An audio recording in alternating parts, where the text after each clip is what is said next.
মুসলমান, এটা নবীজির হাদিস। আল্লাহর নবী সাল্লাল্লাহু আলাইহি ওয়াসাল্লাম বলেন, যে ঘরে জিকির নাই, যে ঘরে তেলাওয়াত নাই, যে ঘরে কোরআন নাই, যে ঘরে নামাজ নাই, যে ঘরে আল্লাহর বন্দিগি নাই, আল্লাহর কসম নবীজি বলছেন কাল বাইতিল খারিব, সে ঘর হচ্ছে সারা বাড়ি, সে ঘর হচ্ছে সারা বাড়ি, আলগা বাড়ি। সারা বাড়িতে মানুষ থাকে না, সারা বাড়িতে কুত্তা থাকে, সারা বাড়িতে বিড়াল থাকে, সারা বাড়িতে সাপ থাকে, সারা বাড়িতে কেচ্চা থাকে, সারা বাড়িতে ইন্দুর থাকে, মানুষ থাকে না। যে ঘরে আল্লাহর সেজদা হয় না, নামাজ হয় না, গোলামি হয় না, বন্দেগি হয় না, আপনাদের যাদের ঘরে ঘরে ছেলে নামাজ পড়ে না, মেয়ে নামাজ পড়ে না, ওই ঘরে মানুষ থাকে না, জন্তু জানোয়ার থাকে, জন্তু জানোয়ার। সাহস থাকলে দাঁড়ায়া প্রতিবাদ করেন। আপনার যে ছেলে নামাজ পড়ে না, বন্দিগি করে না, আপনার যে বিবি পর্দা করে না, যে ঘরে আপনার ছেলে বছরের পর বছর, মাসের পর মাস নামাজ পড়ে না, আমি দাবি করলাম ওইটা মানুষ না, ওইটা জানোয়ার। আপনি যদি বলেন মানুষ, তো আপনি এখন প্রমাণ করেন, আমিও জানোয়ার প্রমাণ করে দেব। আপনি মানুষ প্রমাণ করে দেন, চেয়ারম্যান বিচার করব। মেল করিন না, লোক আছে, ঠিক নেই কথাটা? যেহেতু কি আছে, চেয়ারম্যান আছে, কাজে মেল করিন না, কি আছে, লোক কম না, এখনই মেল হইব, জমানে বিচার, ঠিক নেই কথাটা? ও আজ বাঁচলে পরে সামনে বসে, এখন আগে মেল হয়ে লোক কোন? আপনি বলেন মিয়া, কিভাবে মানুষ এক জন্তু আর জানো? এই বেটা, এটা বন্ধ করো, এই বাচ্চা এটা বন্ধ করো। তো আপনি বলেন না বাজান, আমার কথা রাগ করেন।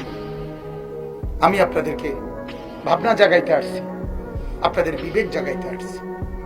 প্রতিদিন এক কথা বলি আমি, যে আমি কলিজার মধ্যে অনুভূতি জাগাইতে আসছি।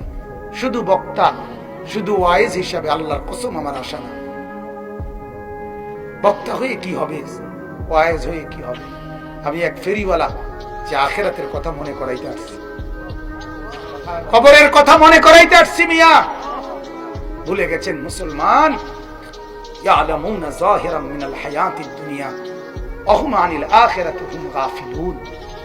আল্লাহ তাআলা বলেন, ও বান্দা, তোমার মাটির উপরে যে ঘরটা তুমি সাজাইতেছ, এটা তো তুমি খুব বুঝলা, কিন্তু এই ঘর তুমি কি জানো না, জমিনের ওই পিঠে, মাটির ওই পিঠে কবর নামে তোমার আরেকটা ঘর আছে, সে ঘরটা দিয়ে একদম খালি করে দিল।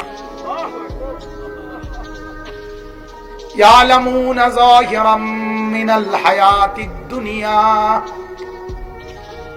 ওয়া হুম আনিল আখিরাতি হুম গাফিলুন। আল্লাহ বলেন, বান্দা এটা কেমন হলো বান্দা, জমিনের উপরের যেই পিঠ, হায়াতের এই যে জিন্দেগি, এটা তো তুমি খুব বুঝলা, এটা তো দারুণ বুঝলা। ওই যে ঘর দেখা যায়, বাউন্ডারি ওয়াল, মাঝখানে একটা বিল্ডিং, ভেতরে SS5 এর গেট, ভেতরে দরজা জানালা, সোফা খাট পালং, ফার্নিচার আলমারি, ফ্রিজ, এসি, সবই তো সুন্দর দেখা যায়। আল্লাহ বলেন, এই ঘর তুমি কাগজের এই পিঠ, এই পিঠ তো তুমি চমৎকার 4 কালার, এটা তো সাজাইলা, কিন্তু তাকায় দেখো বান্দা, কাগজের এই পিঠ, এটাও তো কাগজেরই পিঠ, ঠিক কিনা বলেন? এই পিঠ তো একদম সাদা, এটা কেন খালি? এখানে তো কিছুই নাই।